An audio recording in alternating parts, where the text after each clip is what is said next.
Welcome back to The Right Slant. Today, we're breaking down exactly how firearm confiscation works in Minnesota and, more importantly, what steps you must follow to get your gun back legally. In Minnesota, a firearm can be seized for several specific reasons, including domestic violence incidents, extreme risk protection orders, firearms used during a crime, felony or domestic assault arrests, violations of permit to carry laws, and illegal possession or prohibited person restrictions. Minnesota is what's called a shall return state, meaning if you're legally allowed to own a firearm and the case or order is finished, the agency must give it back.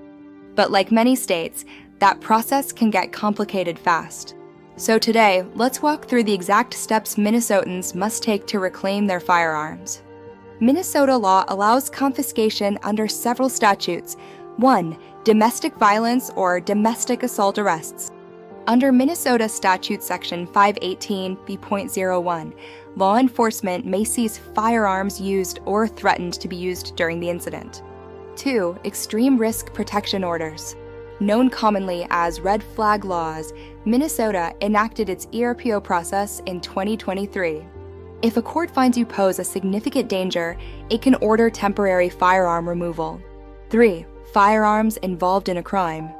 Whether you were charged or not, if a gun was part of the investigation, police can seize it under Minnesota Statute Section 626.04. 4. Prohibited possessors. If you're not legally allowed to own a gun due to a felony, certain misdemeanors, or mental health commitment, the gun can be taken. 5. Permit to carry violations. Minnesota's Permit to Carry Statute Section 624.714 allows confiscation for illegal carrying while intoxicated or misuse.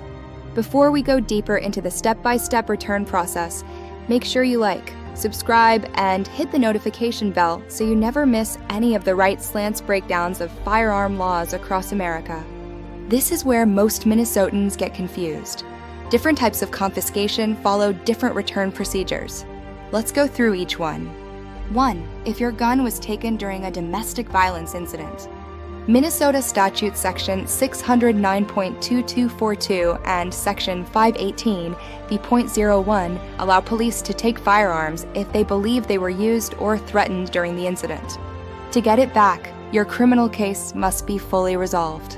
Charges dismissed, found not guilty, completed court requirements, no ongoing protective orders.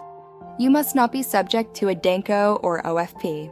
A domestic abuse no-contact order blocks firearm return until it's dissolved. You must provide proof you are not prohibited from possessing firearms. Submit a return request to the seizing agency. Minnesota law requires the agency to return property as soon as practicable once legally allowed. 2. If your gun was seized under an ERPO. Minnesota ERPOs allow temporary gun removal for up to 6 months, and they can be extended with another court order.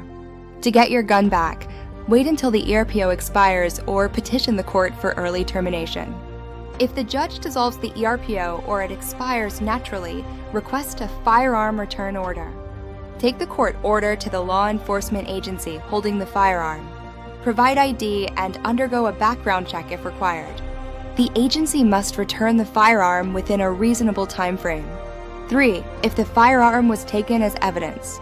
If the gun was part of a criminal investigation, the prosecutor must authorize release. The case must be resolved. You must not be a prohibited person. Law enforcement must return the firearm unless it's contraband or ordered forfeited. 4. If your gun was confiscated due to permit to carry violations. Minnesota doesn't permanently revoke firearms for most permit issues. To reclaim your gun, resolve the violation. Pay storage fees if required. Show proof of a valid carry permit. Complete the agency's property return form. 5. If you were prohibited but later regained your rights. Minnesota allows firearm rights restoration under Minnesota Statute Section 609.165, Minnesota Statute Section 624.713. Once your rights are legally restored, get court documents proving restoration. Provide them to the law enforcement agency. Request firearm return in writing. They must release it if you now qualify. Minnesota law enforcement must return property as soon as practicable. In reality, small departments, 1 to 2 weeks, large departments, 3 to 8 weeks. Evidence holds can be months depending on case closure. ERPO returns only after final court order.